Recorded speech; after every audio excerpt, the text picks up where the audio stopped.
मग अजून शाळेत शाळेत काय काय करता? दालमटी पण काय देत नाही? डाळ भात नाही देत आता. अजून काय करतात? हा. आणि दीदी पण जाते का शाळेत? तो का जात नाही शाळेत? तो का शाळेत जात नाही?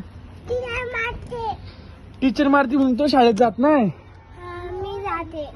अच्छा. आणखीन काय करता? अजून मी अभ्यास करते शाळेत. अजून अजून लिहिते. काय काय लिहितो जरा सांगा बरं. Apple B for C for cat D for